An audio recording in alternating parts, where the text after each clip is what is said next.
যারা নিজের হাতে সেবা দেন গোবিন্দকে, এই কথাটুকু লিখে নিয়ে যান। এভাবে বললেও মনে হয় মাদিষ্য জীব বুঝতে অবজ্ঞ হবে। এই মন যে চিত্ত বলা হয়, এই মন আমাদের মাঝে অবস্থান করছে।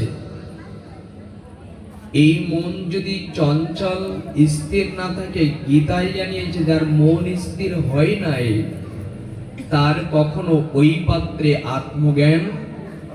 আত্মজ্ঞান শব্দ অর্থ কি? জ্ঞান আর আত্মজ্ঞান এক না। আত্মজ্ঞান শব্দের অর্থ দেখিয়েছে মৃত্যুর পরে আত্মা যায়, শরীরটা যায় কি? মৃত্যুর পরে আত্মা ওই পারে চলে যায়, কিন্তু শরীরটা যায় না। এই জন্য আত্মজ্ঞান হলো মৃত্যুর পরে যেখানে যাবে, যে পথে যাবে, ওই পথের চিন্তা, ওই পথের সেবা, ওই পথের কর্মকে, ওই ভাবনাকে আত্মজ্ঞান বলা হয়। যে জ্ঞান ধারণ করলে ভগবান পর্যন্ত পৌঁছাতে পারে, একে আত্মজ্ঞানের অনুভব করেছে। একে আত্মজ্ঞান বলা হয়। জড়ত্ব জ্ঞান, যে জ্ঞান ওই পর্যন্ত পৌঁছায় না, যে হাত দিয়ে যে চিন্তা করলে চিতার ওই পাশে যে বস্তু পৌঁছায় না, সেই চিন্তা হলো জড়ত্ব চিন্তা। যে বস্তু বলা হয় আমার আমার করতে জীবন অতিবাহিত করলে ওটা কখনো ওই পর্যায়ে যাবে না। এখানেই গীতায় সেটি রূপান্তরিত করে অনুভব করে আমাদের জানাচ্ছে। সেটি হলো যার এখনো পর্যন্ত আত্মজ্ঞান হয় নাই, যার মন স্থির হয় নাই, তার আত্মজ্ঞান হয় নাই। এই আত্মজ্ঞানটা হলো যে স্তরে যাচ্ছে। আমরা উদাহরণে বলতে একটু বোঝার চেষ্টা করব। আমরা জল দেখেছি, পুষ্করিণী পুকুর দেখেছি, একটু উত্তর দেবেন।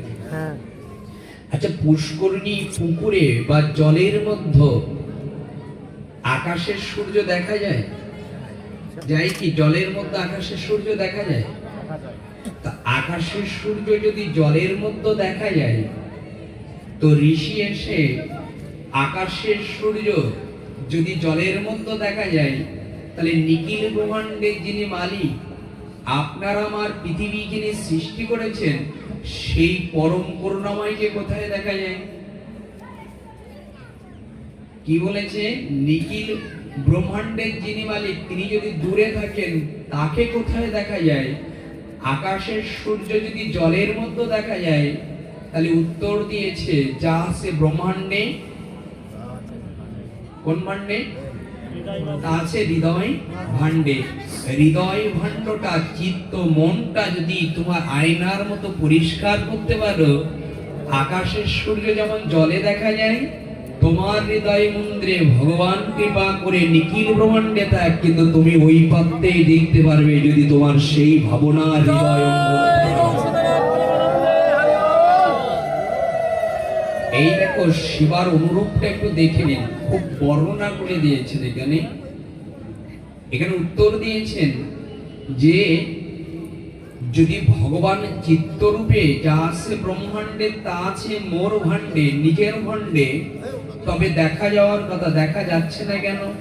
এই দেখো তত্ত্বগুলো কতক্ষণ তাত্ত্বিক তত্ত্ব দিয়েছে। আকাশের এই হৃদয় ভাণ্ডে যদি ভগবানকে আমরা দেখা যায়, আমরা কি দেখতে পারি? একটু উত্তর দিন। দেখতে পারি আমরা ভগবান চিত্তে দেখা দেয়, আসে। এ কথা কে বলেছেন জানেন? শুনুন, বলতে বড় আনন্দের প্রীতি লাভ হয়। সেটি হলো যদি কখনো তীর্থে থামে, মন্দিরে পর্যটনে যদি ভগবানকে না পান, তবে এক জায়গায় গিয়ে পাবেন। কোথায় জানেন? এটা রবীন্দ্রনাথ ঠাকুর তপস্যা করে অনেক রাত জেগে এই কথাটা আমাদের দান করে গেছেন। সেই জায়গাটা হলো আমার হিয়ার মাঝে লুকিয়েছিলে, দেখতে তোমায় পাইনি আমি, দেখতে তোমায় পাইনি। আপনি কোথাও যখন না পাবেন, নিজের মন্দিরে, নিজের হৃদয় মন্দিরে গোবিন্দ কোথাও যায় না। এই কথা কে বলেছেন জানেন? আমরা ফিরবো কথায়, তবে তৃষ্ণার্ত নয়নে একটু শ্রবণ করুন। এই কথাটি জানিয়েছেন আমাদের পরম আচার্য স্তরে, সেটা অন্ধ বিল্বমঙ্গল। কোথাও যখন না পাবেন একটা জায়গায় পেয়ে যাবেন, দেখে নিন তত্ত্ব। বিল্বমঙ্গল যখন তার দুটি চোখ অন্ধ করলেন, নিজের চোখ নিজে অন্ধ করলেন, আমি এই তত্ত্বে যাব না, শুধু জানাচ্ছি ভগবানকে কোথায় পাওয়া যায়। তো তিনি নিজের চোখ নিজে যখন অন্ধ করলেন, এই অন্ধ করলেন বৃন্দাবনের রাধাকুণ্ডের তৎসলগ্নে, বৃন্দাবনের কাননের মাঝে।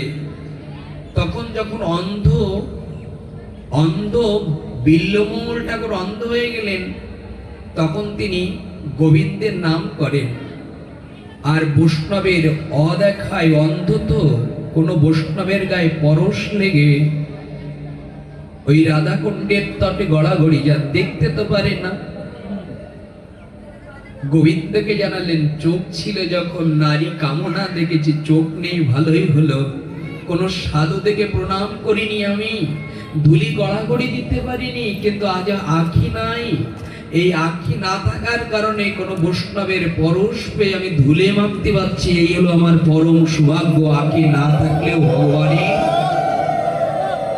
কোথায় ভগবান বাধা পড়ে, আমি একটা তত্ত্বে অনুভব করছি, একটু লক্ষ্য করবেন। তখন উনি যখন এই রাধা শ্যাম গান গাইতে শুরু করেছেন ভগবানের নাম, এই ভগবানের নাম যখন গাইতে শুরু করেছেন, উনি পরে উঠে চলে যাচ্ছে, কিন্তু সামনে একটা কুয়া পড়ে গেল। পাত কুয়া যাকে বলা হয়, এই পাত কুয়া যখন ওই পাত কুয়া পড়ে গেল, তখন আর তার রক্ষা করার পিছিয়ে বা আগে কেউ নেই। 3 পা অগ্রসর হলেও পাত কুয়ার মধ্যে পড়ে যাবে। যার কেউ নেই, তার কে থাকে? এখন ওখানে কেউ নেই, কে দেখবে ওকে? এই দেখো তত্ত্বগুলো। আচ্ছা, যার কেউ নেই তার ভগবান থাকে, এই কথা যদি যথার্থ হয়, কিন্তু আমরা মনে সেটা মেনে নিতে পারি না। এর প্রমাণটা দেখে নিন। অন্ধ বিল্বমঙ্গল তখন 3 পা বাকি আছে, ওই আর 1 পা যখন বাড়িয়েছে, এখনো 2 পা বাকি আছে। ভগবান কৃষ্ণচন্দ্র ছোট্ট বালক হয়ে সম্মুখে এসে না বিল্বমঙ্গলকে বলছে, এই অন্ধ বিল্বমঙ্গল ঠাকুর, তুমি আর পা বাড়িও না। কেন? পা বাড়ালে তুমি যদি আর 1 পা বাড়িয়ে যাও, তাহলে পাপ কুয়ার মধ্যে পড়ে জীবন তোমার নষ্ট হয়ে যাবে, তুমি পা বাড়িও না। এই দেখো, ভজন যারা করে তাদের অনুরাগটা দেখো। ভগবান বালক বেশে এসে বাধা দিলেন, জীবন নাশ হয়ে যাবে। অন্ধ বিল্বমঙ্গল বলে দিলেন। বহুজন বিল্বমঙ্গল বলে ডেকেছি, কিন্তু আজকের ডাগার কালকের ডাক এক না। আজ যেটাকে আমার পুরনোয় অনুভব করছে, অনেকজন ডাকে, কিন্তু আজকে ডাকের অনুভব হলো আমার মনে হচ্ছে আমার কেউ নেই, যার ভগবান আছে। আমার মনে হয় কোনো গোপাল বেশে আমার গোবিন্দ ডাকছে। আমি মৃত্যু ভয় হোক, তবে ওই আমি সম্মুখে হেঁটে যাব, যাতে ভগবান, যার কেউ নেই তার ভগবান আছে, সত্য হয়, তবে আমার মৃত্যু হবে না। উনি আর 1 পা বাড়িয়ে দিলেন। গোবিন্দ দেখলেন ভক্তের তো বাক্য দিয়ে আমি ধরে রাখতে পারছি না, শব্দ দ্বারা।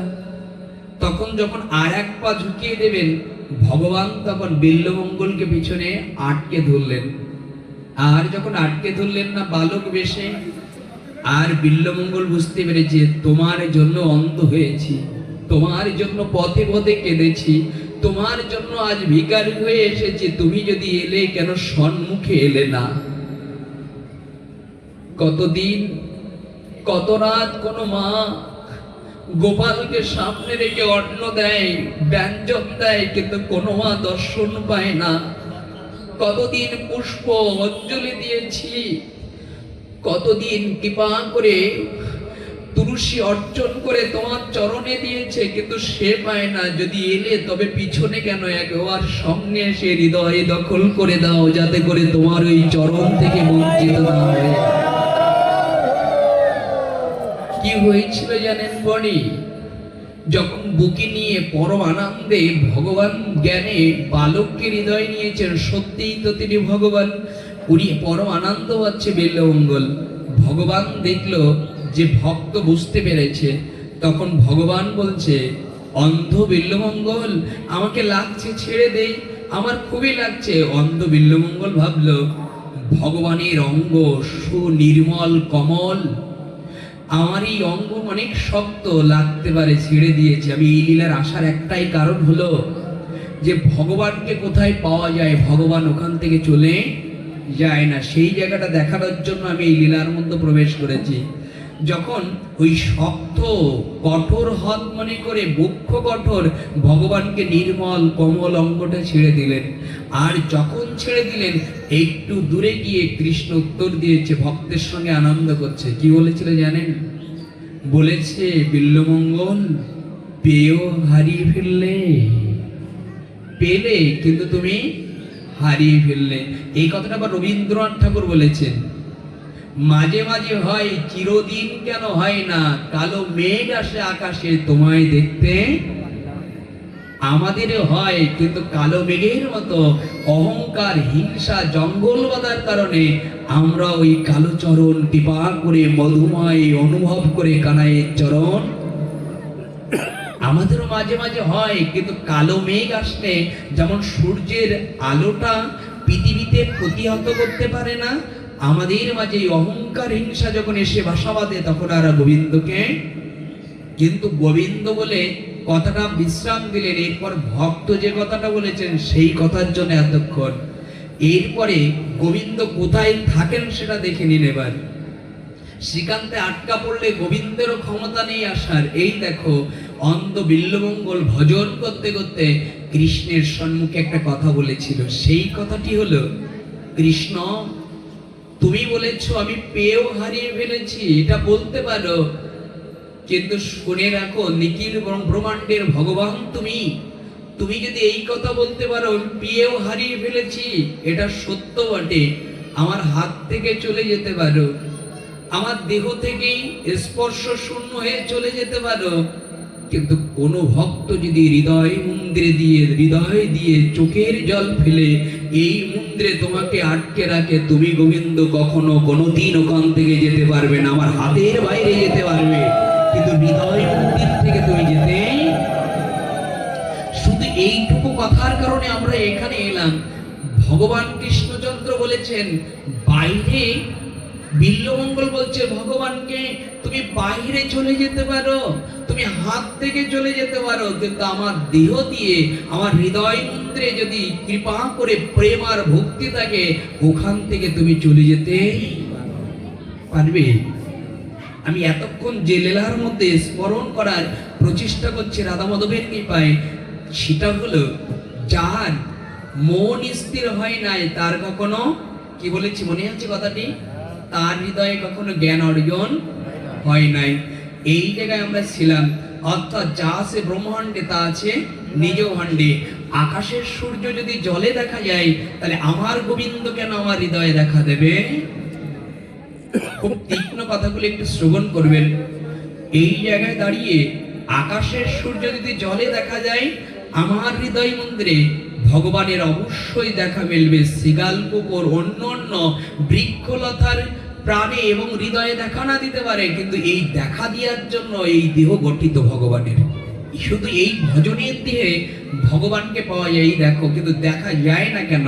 উত্তরটা মিলিয়ে নিন। আমরা তো সেবা করে যাচ্ছি, আমরা তো গৌর বলে ডাকছি, আমরা তো গোবিন্দের মহানাম করছি, কিন্তু দেখা যায় না কেন? উত্তরটা একটু মিলিয়ে নিন। চলুন আমরা সমাধানে আসি। আকাশের সূর্য জলে আছে, ঋষি বললে দেখা যায় না, কেন যায় না? আচ্ছা, আকাশের সূর্য যদি জলে দেখা যায় এটা সত্য বটে, কিন্তু উপরিভাগে যদি কচুরিপানা আটকে যায়, জল আছে সূর্য আছে, মধ্যেখানে কচুরিপানা দেখেছি পুকুরে আমরা। আচ্ছা, ওই কচুরিপানা যদি আটকে মধ্যেখানে যায়, সূর্যকে দেখা, আলো দেখা যাবে? সূর্য দেখা যাবে? আমরা বুঝতে পারছি ভগবানকে কেন দেখা যায় না। ভগবানকে কেন ভগবান দেখা দিতে চায় কিন্তু আমরা দেখতে পাই না, তার কারণটা দেখুন। আকাশে সূর্য আছে, এটা সত্য। জল তলায় আছে, এটাও সত্য। জলের মধ্যে দেখা যাবে না, তার কারণ হলো উপরিভাগে তার কি আটকে গেছে? কচুরিপানা। আচ্ছা, কচুরিপানা থাকলে আকাশের সূর্য দেখা যাবে? যাবে না। আমাদের উত্তর দিয়েছে, তোমারও দেহে চিত্তে ভগবানের দেখা যাবে, কিন্তু হিংসা অহংকার রূপ যার ভিতরে কচুরিপানা আটকে গেছে, আমার ওই কারণে তোমরা আমাকেও দেখতে পাচ্ছ না। ওটা আমার দোষ না, তুমি ওটাই উপড়ে ফেলো। ওটাই যদি তুলতে পারো, ওটাই তোলার জন্য খুব গুরুত্বপূর্ণ একটু কথা শুনুন। ওটাই তোলার জন্যই কিন্তু আমরা সাধু সঙ্গে আসি, ওটাই তোলার জন্য গুরু ধরি, ওটাই তোলার জন্য আমরা দৌড়িয়ে চলে যাই। কোথায় গেলে আমার ভিতরের অহংকার দূর। আচ্ছা, এর দ্বিতীয় পর্যায়ে যাই। দ্বিতীয় পর্যায় হলো, আচ্ছা যদি কচুরিপানাকে তুলে ফেলি, পরিষ্কার করে দিই, তবে দেখা যাবে তো? একটু উত্তর দিন না। কিন্তু এখনো ঋষিরা বললে দেখা যাবে না। কেন যাবে না ঋষিগণ? উত্তর দিয়েছে, আচ্ছা ঘোলা জলের মধ্যে সূর্য ভালো দেখা যায়? তাহলে কচুরিপানা তুললে ঘোলা হয়, আর ঘোলা জলে যদি ভগবানকে না পাওয়া যাচ্ছে, এরপরে স্নিগ্ধ সরল, 2-3 দিন পর সরল নির্মল হয়ে গেল জল, স্ফটিকের ন্যায় হয়ে গেল, ওখানে দেখা যাবে তো? কিন্তু ঋষি এখনো শাস্ত্র বললে দেখা, ভগবানকে দেখা অত সহজ না, দেখে নিন। আচ্ছা দেখা যাবে না কেন? বলছে নির্মল স্ফটিকের ন্যায় শুদ্ধ প্রেমময় জল হতে পারে, কিন্তু ওই জল যদি ধাক্কা বা কোনো ঢেউ খেলতে থাকে যাবে? সূর্য আছে, সূর্য গোল সুন্দর স্ফটিত, কিন্তু জলের মধ্যে কি দেখাবে? বাঁকা। আমি আরো দেখাই, আরো সরল করে বলি। দণ্ড বা লাঠি দেখেছি আমরা। আচ্ছা উপরে লাঠিটা সোজা, যদি জল ঢেউ খেলতে থাকে, লাঠিটা তলায় কি দেখাবে? কি দেখাবে? বেঁকা না সোজা? বেঁকা দেখাবে। তো শুনে নিন, এখনো যারা গৌরকে ভালোবাসতে পারেননি, কৃষ্ণকে ভালোবাসতে পারেননি, নিজে বিশ্বাস করে ভজন করতে পারেনি, তাদের মনটার ভিতরে এখনো চঞ্চল ঢেউ খেলছে, এই জন্য ভগবানকে বাঁকা দেখছেন। উনি কৃষ্ণ না, উনি ভগবান না, উনি নিখিল ব্রহ্মাণ্ডের মালিক না। যার ভিতরে এখন এরকম ঢেউ খেলছে জলের মতো, তিনি এখনো ভগবানকে পুরাপুরি বিশ্বাস করে মন্দিরে গিয়ে সেবা দিতে পারছেন। এই জায়গায় দাঁড়িয়ে, আচ্ছা এরপরে যে শব্দ হলো, আমার মনটা যদি এরকম ঢেউ খেলে, অর্জুন বলছে আমি নাই। অর্জুন কৃষ্ণের কাছে প্রশ্ন করছে, কৃষ্ণ তুমি মন স্থির করতে বলেছো, প্রদীপের শিখা যেমন স্থির করা অসম্ভব, আমার মনটাও স্থির করা। এখানে যারা সাধু আছেন, মহান্ত আছেন, আমি একটা জায়গায় আপনাকে ধরিয়ে দেই। আপনি চোখ বন্ধ করেন, তুলসী পাতা ফুল দিতে গিয়ে গোবিন্দের চরণে চোখ বন্ধ করে দেখেন, আপনি 1 মিনিট গোবিন্দকে চিত্তে ধরে রাখতে পারছেন না। আবার বলি কথাটি, এটা প্রমাণ করে নেবেন। তুলসী পাতা একটু চন্দন লেপন করে গোবিন্দের চরণে দিচ্ছেন, এটা চোখ বন্ধ করে সেই বিগ্রহটা আসে কিনা? কিন্তু 1 মিনিট ওই গোবিন্দের ওই চিত্তটা আপনার মনে ধরে রাখতে পারছেন? প্রমাণ নেবেন যে আমার মন এখন স্থির হচ্ছে। বাইরে সুন্দর হতে পারে, পোশাক সুন্দর হতে পারে, ব্যবহার সুন্দর হতে পারে, ভজন সুন্দর না হলে ভিতরের এই মনটা স্থির। এটা ভজন তত্ত্বের কথা, একটু ভিতরের কথা শুনুন। এরপরে উত্তর দিয়েছে, কৃষ্ণ বলছে, স্বয়ং অর্জুন বলছে, অভ্যাস যোগে সূর্যের এই যে অগ্নির শিখা যেমন, তাকে স্থির করা সম্ভব? উত্তর দিন তো। তাকে স্থির করা অসম্ভব, তাকে স্থির করা অসম্ভব। আচ্ছা জলে যে ঢেউ খেলছে, ওর চরণে গিয়ে যদি পা পড়ে যায়, যে ঢেউ তুমি বন্ধ হবে? তাহলে ঢেউ যদি বন্ধ না হয়, তাহলে ওই লাঠিটা সোজা দেখাবে না, সূর্যকেও দেখা যাবে না। আমার মনটা যদি সাধন ভজন করার পর চঞ্চল থাকে, এই মন্দিরে এই চিত্তে ভগবানকে দেখা যাবে না, তাহলে জলের ঢেউ কি করে বন্ধ হবে? আর আমার শরীরের ভিতরে চিত্ত, যিনি মন আছে, তিনি শান্ত হবে কি করে? একটু বৃহৎ প্রেক্ষাপট শুনুন। প্রত্যেকে মন নিয়ে এসেছি তো আমরা, একটু বলুন না। কিন্তু মন নিয়ে এসেছি বটে, কিন্তু সবার মন কিন্তু এখানে স্থির না। এই জন্য 1000 বছর যারা তপস্যা করছেন এই মনকে স্থির করার জন্য, এরকম 2-10টা জনম চলে যাচ্ছে, কিন্তু কারোর মন স্থির। এমন একটা আলোচনা নামানো হয়েছে রাধা মাধবী কৃপায়, শুনুন। তাহলে এই মনটা স্থির করব, আর জলের ঢেউ স্থির করা সম্ভব হবে? কবি বলে গেছেন, ঢেউয়ের পিছনে বিদায় দিতে নাহি চায় তবু বিদায়। কবি লিখে গেছেন এই কথাটা কেন? ঢেউকে আরেকটা ঢেউ পিছু পিছু যাচ্ছে, ওদের নিষেধ করলেও শুনবে না। আমার বাবা গেছে, আমার দাদু গেছে, মানে সব চলে গেছে, এও ঢেউ একটার পর এক চলে যাচ্ছে, আমারও যেতে। ওই ঢেউ যেমন আটকানো যাচ্ছে না, এও ঢেউ আটকানো যাচ্ছে না, আমারও চলে যেতে হবে। কিন্তু বিধগ্ধ অনুভূতির জায়গায় দাঁড়ালেন। আচ্ছা, এই ঢেউ আর হৃদয়ের চিত্ত, এই দুটোকে স্থির করে শান্ত করা যায় কিভাবে শুনুন।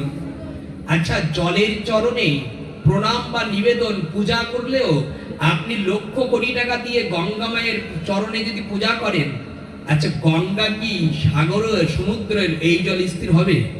পৃথিবী দেখেছেন কখনো পূজা করেও স্থির হয়েছে? আর এই দুর্দর্শ অনুভূতিকে কিভাবে স্থির করা যায়, এই জায়গায় আমাকে দার্শনিক তত্ত্ব, শাস্ত্রের তত্ত্ব অনুভব করে দিয়েছে। বলেছে তুমি জলের চরণ বন্ধনা করেও তুমি জলকে, ঢেউকে তুমি আটকে রাখতে পারবে না, ঢেউ বন্ধ করতে পারবে না। কিন্তু তুমি যদি বাতাস বন্ধ করে দাও, বা আরেকটু স্মরণ করে দিই, ফ্যান ঘুরছে, হাত দিয়ে বন্ধ করার চেষ্টা করলে পারবো? কি ক্ষমতা আছে? হাত কেটে যাবে, রক্তাক্ত হয়ে যাবে। যদি পাওয়ার বা সুইচটা বন্ধ করে দিই, বন্ধ হবে কিনা? তাহলে উত্তর দিয়েছে, সাগর বা নদী বা পুষ্করিণীর জল ঢেউ খেলছে, এটা বন্ধ হবে না। যদি পবন দেবের কাছে প্রার্থনা করি, পবন তুমি বন্ধ হয়ে যাও, তাহলে কি সাগর, নদী, জল ঢেউ খেলবে? আর উত্তর কি দিচ্ছে? সমাধানে আসছে, আমার চিত্ত, আমার মন আমার কথা শুনবে না। একেই যদি তোমার বশ করতে হয়, এবার শাস্ত্র নিন, এত সুন্দর কথা শাস্ত্রে দিচ্ছে। অভ্যাস যোগের 6ষ্ঠ অধ্যায়ে ভগবান বলেছেন মন কি করে স্থির করতে হবে। খুব মনে যদি ধারণ করতে পারেন, একটা কঠিন কথাগুলি ভগবান বলছেন 35 নম্বর শ্লোকে, অভ্যাস যোগের 6ষ্ঠ অধ্যায়ের অসংসহং মহাবহন মনো দুর্নিগ্রহ চদাম অভ্যাসেন্তু কুন্তি বৈরাগ্যঞ্চ গৃহতে। তোমার মন সততা চঞ্চল, হে অর্জুনটা আমি জানি। একে যদি বশ করতে চাও, তাহলে একমাত্র অভ্যাস এবং বৈরাগ্য দ্বারা তুমি এই মনকে বশ করে তুমি আমার কাছে প্রবেশ করতে পারবে, এতে সংশয়। কি বলেছেন এতক্ষণ? যে চিত্ত 1000 বছর সাধনা করে যে মনকে স্থির করা যাবে না, গীতায় জানালেন অভ্যাস এবং বৈরাগ্য দ্বারা তুমি এই মনকে স্থির করতে পারবে। আচ্ছা, এই তত্ত্বে অনুভব আমরা মনের কথা শুনেছি, এই শুনে একটু মন স্থির না হলে, দামোদর ব্রত করেছি আমরা এখানে, সবাই একটু উত্তর দিন, দামোদর ব্রত করেছি? আজ দামোদর ব্রতের লীলার কথা একটু না বললেই নয়। আমরা মন স্থির যদি না হয়, তবে অভ্যাস এবং বৈরাগ্য দ্বারা এটাকে দমন করা যায়। এই তত্ত্ব কথাই বলেই গুরু মহারাজ আসছে, বেশিক্ষণ সময় আমাদের নিয়ে আর আমরা সেই অধিকার রাখি না। অল্প সময়ে পাঠ বিশ্রাম একটু লক্ষ্য করবো, আমাদের 2টা পর্যন্ত সময় দিয়েছে।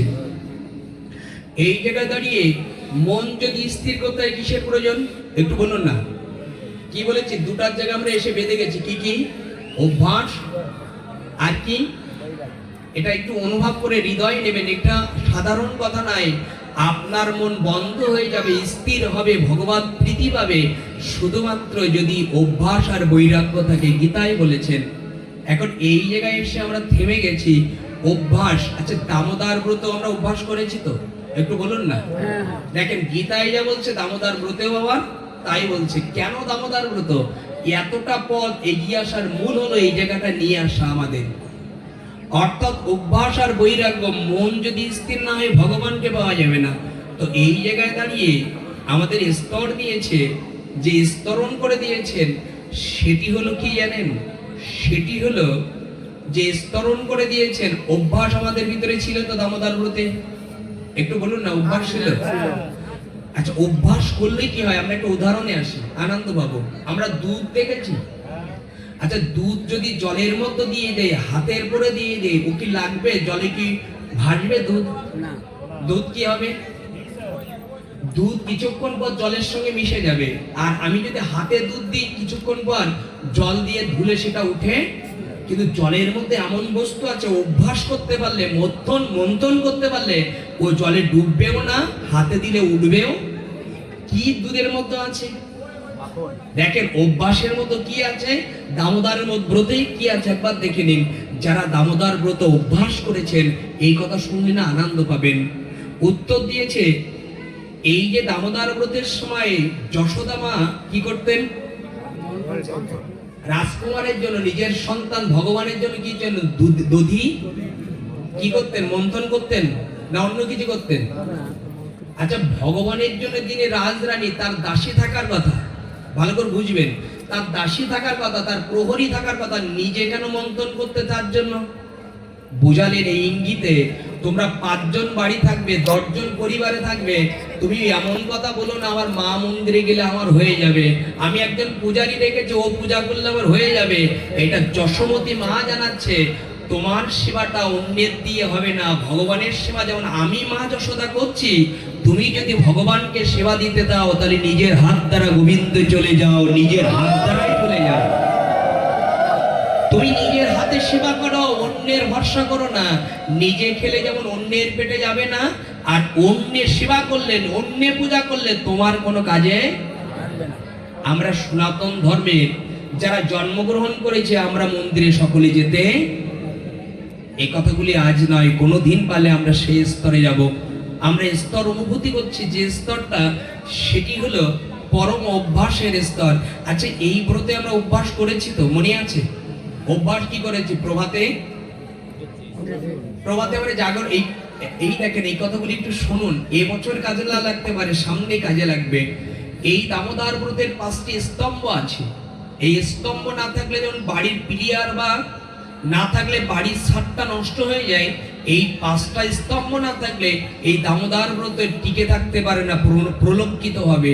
এই দেখুন কি কি হরিভক্তি বিলাসে, আমাদের ষোড়শ বিলাসে 6 নম্বর শ্লোকে, তথা আমাদের মাঝে 43 নম্বর শ্লোকের উত্তর দিয়েছেন।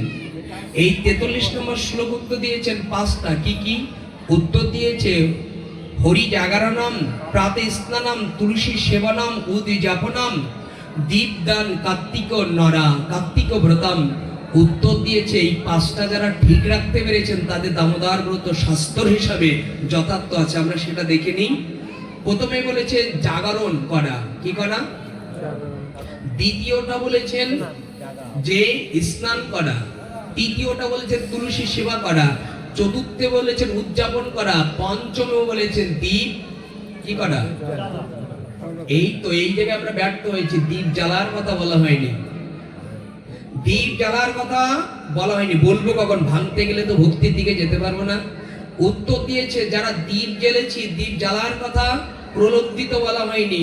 3টে স্তর দিয়েছেন এখানে, দীপ জ্বালা, দীপ দান আর দীপ অর্পণ, এখানে 3টে এক।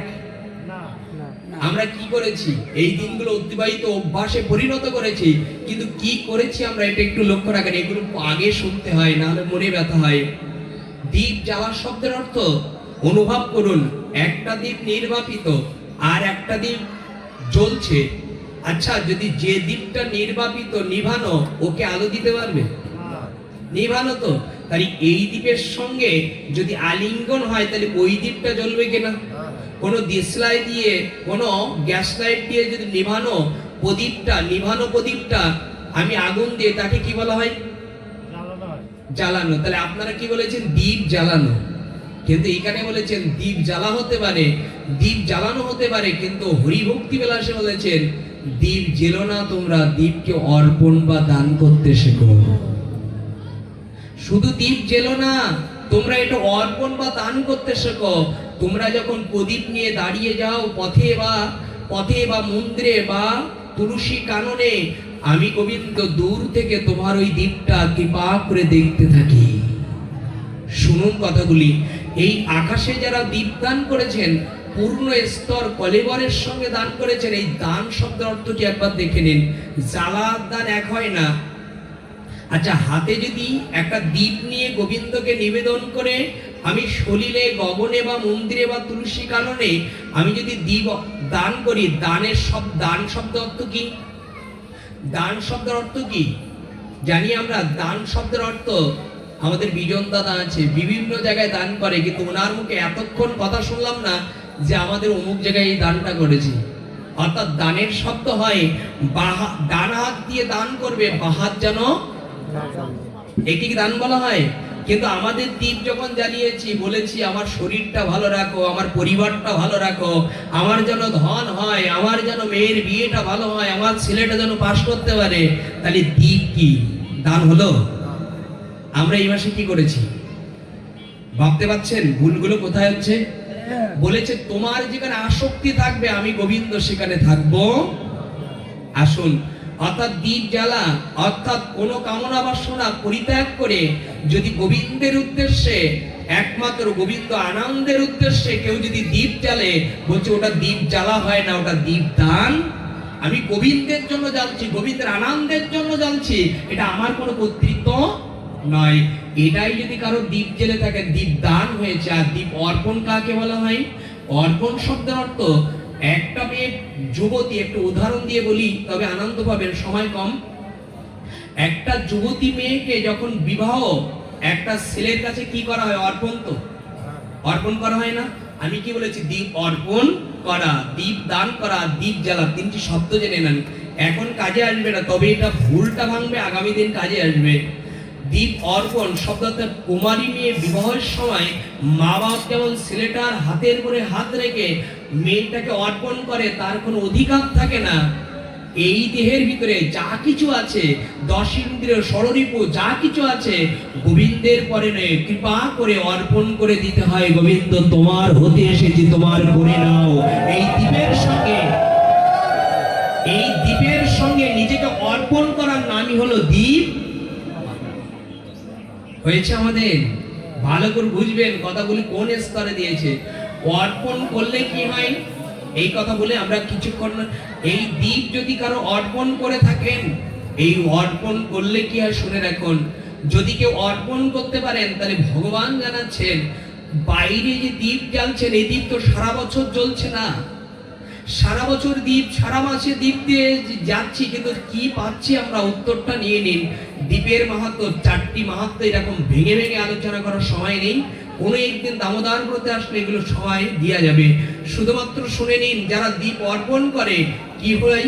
আচ্ছা, দ্বীপ অর্পণ করার পর একটা দ্বীপ জ্বলছে, যদি গোবিন্দ মন্দিরে এটা অর্পণ করি, আচ্ছা অন্ধকার যদি রাত্রে দ্বীপ অর্পণ করি বা জেলে দিই বা দান করি, অন্ধকার দূরীভূত হবে না হবে না? হবে না হবে না? যদি হয়, আমার ভিতরে একটা অন্ধকার আছে, প্রত্যেকের ভিতরে একটু অন্ধকার। আচ্ছা, আমার ভিতরে অন্ধকার না হলো অন্ধকার, এই অন্ধকারটা, আমার ভিতরের অন্ধকারটা কি করে জ্বলবে? এখানেও তো জ্বালানোর দরকার। আচ্ছা, এই ভিতরের বাহিরের আধার, এত রড, এত লাইট, এত বৈদ্যুতিক যন্ত্র দিয়ে আপনি বাহিরের আধার দূর করতে পারেন, কিন্তু বাহিরের এই লাইট বা অন্য কিছু দিয়ে ভিতরের আধার দূর করতে পারবেন? এই দেখুন দ্বীপ জ্বালার মাহাত্ম জানেন, ওই জন্য আমরা দ্বীপ জ্বালি, যাতে ভিতরটাও আমাদের। দ্বীপ জ্বালার মাহাত্ম একটু শুনুন। এই মাসে যারা দ্বীপ অর্পণ বা দ্বীপ দান বা দ্বীপ জেলে বসে আছেন, একটু শুনুন। যারা গোবিন্দকে অর্পণ বা দান করেছেন দ্বীপ, গোবিন্দ বলেছেন তোমার ক্ষমতা নেই ভিতরে এই দ্বীপটা প্রজ্বলিত করার, কিন্তু আমি তোমার ভিতরে বসে দ্বীপটা জেলে দিতে। একটা উদাহরণে আসলে আমরা এখানে, আমরা এই ঝিকরার উদাহরণটা দিয়েছিলাম, শুনুন কথাগুলি কি বলেছি। আচ্ছা, আয়নার সামনে যিনি দাঁড়িয়ে আছে, আয়নার ভিতরে একটা প্রতিচ্ছবি থাকে তো, বলি না থাকে? যদি আয়নার ভিতরে যে প্রতিচ্ছবিটা আছে, আমারই প্রতিবিম্ব, ওই ভিতরে যিনি আছেন তাকে খাওয়ানো যাবে? তার গালে তুলে কিছু দেওয়া যাবে? তাকে কি গলায় মালা পরানো যাবে? যাবে কি? ভিতরে, আয়নার ভিতরে যিনি আছেন, কিন্তু একে খাওয়ানো আর গলায় মালা পরানো কি করে যাবে? উত্তর দিয়েছে বাইরে যিনি আছেন দাঁড়িয়ে, ওর গলায় যদি মালা দেই, তাহলে ভিতরে, আয়নার ভিতরে যিনি আছেন তার গলায় পড়বে কিনা? পড়বে না? পড়বে না? কেন পড়বে? অর্থাৎ জানাচ্ছে নিজের সামনে যে দাঁড়িয়ে আছে ওই প্রতিবিম্বটা উনি, ওনার গলায় মালা দিলে যদি আয়নার মধ্যে পড়ে, আচ্ছা ওনাকে যদি খেতে দিই, আয়নার মধ্যে খাওয়ানো হবে তো? তাহলে জানাচ্ছে যার উদ্দেশ্যে আপনি দ্বীপ দেবেন, যার উদ্দেশ্যে দীপ দেবেন, যার উদ্দেশ্যে কৃপা করে দীপ অর্পণ করবেন, যার উদ্দেশ্যে দীপটা দান করবেন, তিনি আপনার ঘরের হৃদয় মন্দিরে বসে আছে।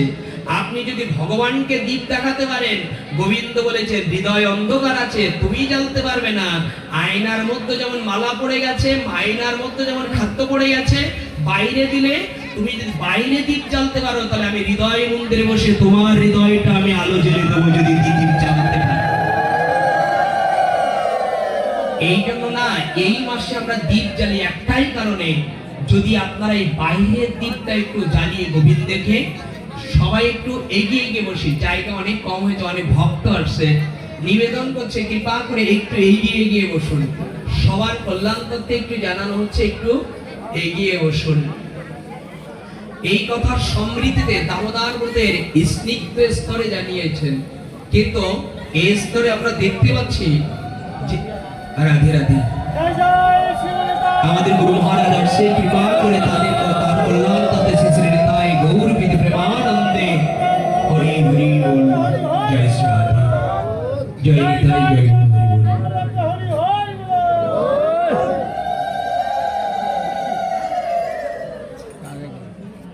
এই দামোদর ব্রতের আরেকটি লীলা স্মরণ করে দিয়েছে। আমরা একটা কথা নির্জনে এখানে ছিলাম, মনে আছে কি আপনাদের? অভ্যাস আর বৈরাগ্য মনে আছে? একটা শ্লোকের পরে 2 ঘন্টা আলোচনা চলছে, শুনুন। একটা শ্লোকের পরে সেটি হলো গীতায় 2য় অধ্যায় শঙ্খযোগের কথার একটা আলোচনা। আমি এতক্ষণ যেখানে প্রবেশ করেছিলাম সেটি হলো দুধ যদি জলের সঙ্গে ছেড়ে দিই দুধ মিশে যাবে, হাতে দিলে ধুয়ে ফেললে উঠে যাবে, কিন্তু দুধ যদি মন্থন করা হয়, মন্থন বুঝি তো, মা যশোদা কি করতেন? মন্থন করতেন। আচ্ছা, মন্থন করলে কি উঠবে? মাখন উঠবে। আচ্ছা, মাখন ওঠার পর জলে ছেড়ে দিলে কি আগের মতো ধুয়ে যাবে? কি হবে? ভেসে যাবে। আচ্ছা, ওই যে মাখনটা, ওই মাখনটা যদি হাতে ঘষে দিই তাহলে কি উঠবে? মাখন হাতে দিলে উঠবে? এতক্ষণ দুধের মতো যে বস্তু ছিল ওই মাখনে ছিল, কিন্তু জলের মধ্যে মিশে যেত, আবার হাতে দিলে উঠে যেত, কিন্তু মন্থন করার পর যে বস্তু দুধ থেকে উঠলো সেটা হাতে দিলে উঠছে না, আবার জলে দিলেও ভাসছে না। উত্তর দিয়েছে এই দামোদর ব্রতে নিত্য সন্ধান করে যারা মন্থন করতে পেরেছেন, কৃপা করে তারা জলে ডুববে না, তারা মৃত্যুর আগারে আবার আর জন্ম নিতে হবে না। শুনুন কথাগুলি, যদি একবার মন্থন করে মাখন তুলতে পারেন তাহলে জলে যেমন ডুববে না, হাতে দিলে যেমন উঠবে না। কৃপা করে এই দেহ ধারণ করে যারা সাধন ভজন করে ভক্তি আর প্রেম সঞ্চয় করেছেন, নবনীর মতো যেমন নবনী ভেসে যায়, আপনিও যদি সাধন ভজন করে ভগবানকে প্রীতি সাধন করে একবার হৃদয়ে এরা মন্থন করতে পারেন, মৃত্যুর পরে তোমার আর জন্ম নিতে হবে না, তোমার কৃপা করে ভেসে যাবে গোবিন্দের চরণ পর্যন্ত। এটা মন্থন করতে শিখতে হবে, এটাকে ধারণ করতে শিখতে হবে। সারা বছর এই সেবাই করে গেলে, ভজন করে গেলে, কিন্তু জীবনের তরে দেখলে না আমি তুলতে পারছি কিনা, আমার এটা উঠছে কিনা, এটা একটু গুরু সন্নিকটে গিয়ে ভজনানন্দী সাধু তত্ত্বদর্শীর সন্নিকটে গেলে এগুলো বোঝা যায়। আমরা এতক্ষণ এটা কে বুঝেছিল, এটাই বলে পাঠ বিশ্রাম, কে বুঝেছিল শুনুন, সেটা আমরা বুঝিনি, নল আর কুবের বুঝেছিল। নলকুবেরের জীবনে শুনেছি আমরা, নলকুবের এটাই বুঝেছিল, তারা পাপী ছিল, তারা বেশ্যা সঙ্গ করত, তারা বুঝেছিল আমরাও বুঝবো, কিন্তু বোঝাটা অনেক দেরি হয়ে যাচ্ছে। প্রহ্লাদের মতো, হরিদাসের মতো, আমাদের ধ্রুবের মতো, অম্বরীশ ঋষির মতো, তারা যেমন গোবিন্দকে পেয়েছেন, আমরাও একদিন হয়তো আসবো গোবিন্দের চরণে, কিন্তু আসতে বড় দেরি হয়ে যাচ্ছে আমাদের। শুনুন, এই লীলাটার পরম চরম স্তরে, বৈরাগ্যের পরম চরম সাধনের স্তর। যখন কৃপা করে নলকুবের আর মণিগ্রীব কার পুত্র ছিল না? এটা আপনারা অনেকে সাধন করেন, এটা জানেন। কার পুত্রে? ধনকুবেরের সন্তান ছিল। তারা যখন অপ্সরীদের নিয়ে নদী এবং সাগরে জললয়ে তারা কেলি খেলা করছিল, তখন কৃপা করে নারদ এলেন। মনে আছে নারদের কথা? নারদ যখন এলেন, আকাশ পথে যেতে যেতে দেখলেন পরম বৈষ্ণবের সন্তান তারা পাপের দিকে প্রবেশ করেছে। নারদ এসে দাঁড়ালেন। আমি অনুরোধ করছি এই লীলার দামোদরের একটা স্নিগ্ধ পরবার স্তর যদি হৃদয়কে ধারণ করতে পারেন। যখন নলকুবের আর মণিগ্রীব তারা এই জলকেলি খেলা করছিলেন, অস্ফরা দিয়ে নগ্ন বেশে নারদ এলেন। নারদ আসার পরে না যখন দাঁড়িয়েছেন, তখন পাপিষ্ঠ নলকুবের আর মণিগ্রীব তারা যারা অপ্সরা ছিল তারা নারদকে দেখে লজ্জাস্থান ঢেকে চলে গেল। কিন্তু এই দুটি ভাই আর ঢাকলো না, দুটি ভাই উলঙ্গ হয়ে দাঁড়িয়ে থাকলো। নারদ দেখলেন এদের নিশ্চিত ভাবে, শুনে রাখো, যে যথামাং প্রবাদত্তে তাং শাস্তেব্য ভোজাম্যহম, যে যেভাবেই ভজন করে সে সেইভাবেই ফল লাভ করে। আমার মতো নারদকে দেখে, আমার মতো সাধুকে দেখে তোমার যদি দেহের অঙ্গটাও এখনো ঢাকতে, লজ্জা ঢাকতে ইচ্ছা না হয়, পাপের পথে যদি যেতে ইচ্ছা করে, আমি তোমাদের দেখে রাখি। এই কথাটা দিয়ে সাংঘাতিক একটা উত্তর দিয়েছে। যারা সাধু দেখলে, মহন্ত দেখলে, গুরুদেব দেখলে হাত জোড় করে না, মাথা নত করে না, তাদের আগামী জন্মে কোথায় জন্ম হবে দেখে নিন। নলকুবের যখন দাঁড়িয়ে গেল, তখন এই নারদ বলছে, শোনো, পোশাক আমার সামনে পড়তে তোমাদের লজ্জা করছে, পোশাক পরতে ভালো লাগছে না, প্রণাম করতে ভালো লাগছে না। শোনো, তোমাদের যা ভালো লাগছে সেখানেই তোমাদের জন্ম হবে। সাধু দেখে প্রণাম করতে ইচ্ছা হয় না, পোশাককে সম্মান দিতে ইচ্ছা হয় না, এরপরে জন্ম হবে তোমাদের যেখানে গেলে আর পোশাক পরা, তোমাদের আর পোশাক পরা লাগবে না। এখন তুমি পোশাক পরতে যাচ্ছ না সাধু দেখে, তোমার আর পোশাক পরা লাগে। আর কি হবে? আর হলো আমাকে দেখে, আমার মতো সাধুকে দেখে তোমার প্রণাম, হাত জোড়, মাথাটা নত হচ্ছে না, এমন জায়গায় জন্ম হবে তুমি আর জীবনেও কখনো তুমি প্রণাম করতে। দুটো শব্দ হৃদয় ধারণ করে রাখেন। এখন হাত পা মুখ চোখ সব আছে, আপনারা এ দিয়ে গোবিন্দকে সেবা দিতে পারছেন না। যদি এখন না দিতে পারেন, নারদ বলছে তোমার আর সেবা করা লাগবে না, তোমার আর প্রণাম করা লাগবে না, তোমার আর ভূষণ পরা লাগবে না, এমন জায়গায় তোমার জন্ম। কোথায় হয়েছিল তাদের জন্ম? কোথায় কোথায় হয়েছিল মনে আছে আপনাদের? এই যে মানুষ হয়ে ধন কুবেরের সন্তান, টাকা ধনের সঙ্গে ছিল, তাদের বলেছিল তোমাদের এরপরে জন্ম হবে, কৃপা করো কোন বৃক্ষ কুলে তোমাদের জন্ম হবে, সেখানে গেলে আর কখনো তোমার প্রণাম করা লাগবে। কি বলেছিল? বৃক্ষ কুলে জন্ম হবে। শুনুন কথাগুলি। তখন তিনি অনুভব করলেন, এই তো এবার যদি বৃক্ষকুলে জন্ম হয় তাহলে তার গোবিন্দকে সেবা করতে পারবো না। দুটি পর্যন্ত টাইম দিচ্ছে আমার, তাহলে তার যাওয়া যাবে না। কেন? আমার দুটো পর্যন্ত জানালো, তাই না? তাহলে আর আমরা এই পর্যন্ত যেতে পারছি না। এর মতো ভক্তি লুকিয়ে আছে, এই যে হৃদয়, এই চোখের জল লুকিয়ে আছে এর মধ্যে, কিন্তু সময়টা তো আসলে বড় স্তর করে দিচ্ছে। আমাদের স্তর একটু অনুভূতি করেন। আমরা এর মধ্যে এত সুন্দর একটা তত্ত্ব লুকিয়ে আছে, কিন্তু আমাদের গুরু মহারাজ আসছে, আমরা যদি এখান থেকে বলতে শুরু করি তাহলে এখানে আমাদের ইঙ্গিত চলে আসছে। কি করে যাই বলো?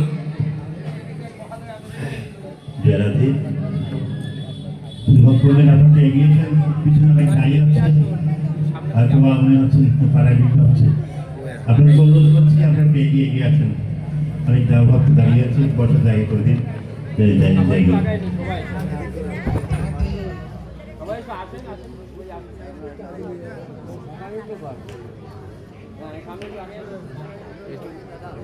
বলেন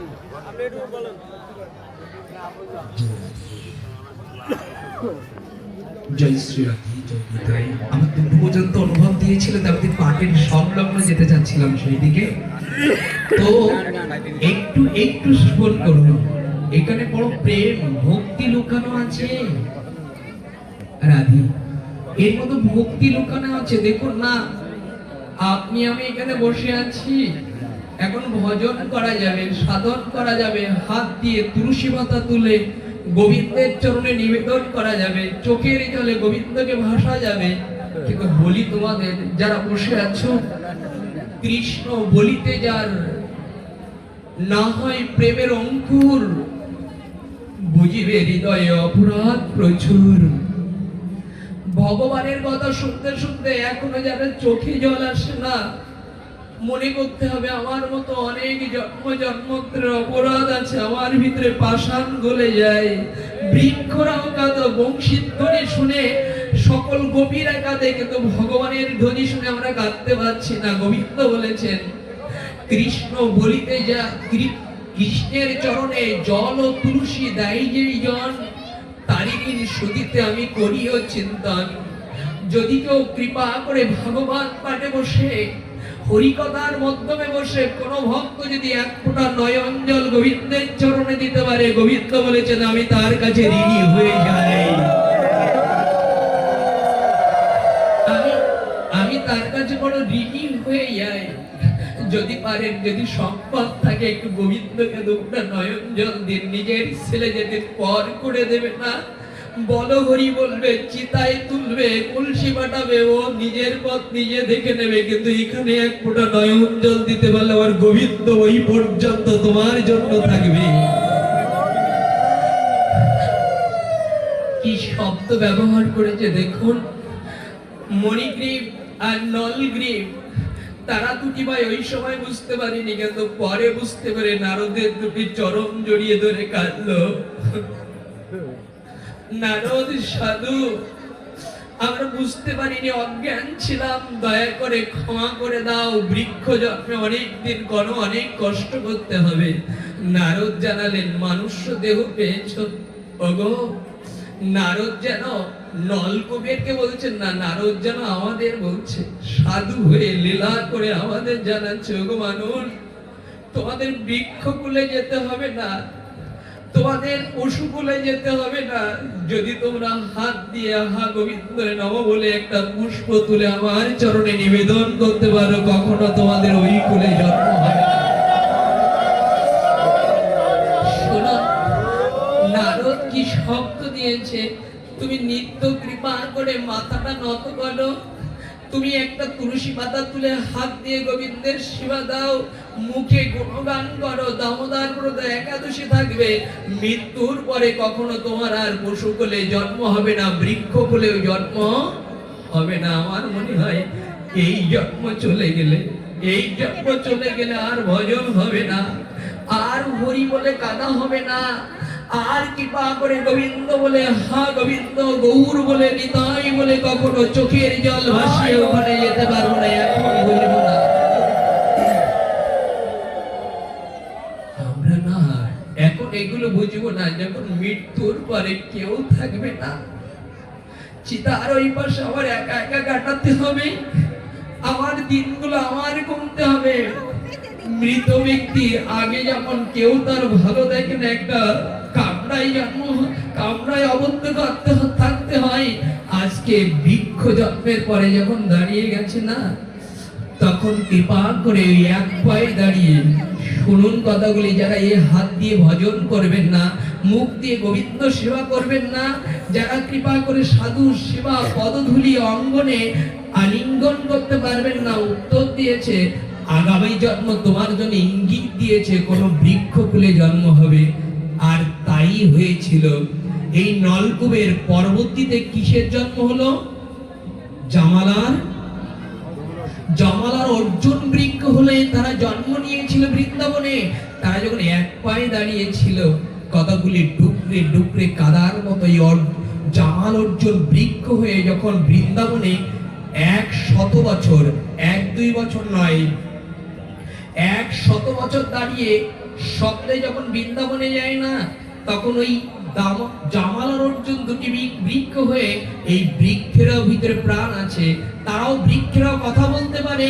ওই ভিতরে ভিতরে ক্রন্দন করে অনুরাগে গোবিন্দকে জানাচ্ছে, গোবিন্দ আমি বড় ভুল করেছি। কখন ভুল জাগবে শুনুন, এখনো ভালো না লাগতে পারে, এক সময় লাগবে। যখন ওই জামালর অর্জুন হয়ে বৃক্ষ হয়ে জন্মগ্রহণ করেছে, তখন ওই বৃক্ষরা ক্রন্দন করছে, গৌর গোবিন্দ, যখন মানুষ হয়েছিলাম তখন ভজন বুঝিনি, সেবা বুঝিনি, আমি তোমার চরণে মাথা নত করিনি, বড় ভুল করেছি আমি, এই জন্যই আমার আজ বৃক্ষ ফুলে জন্ম হলো।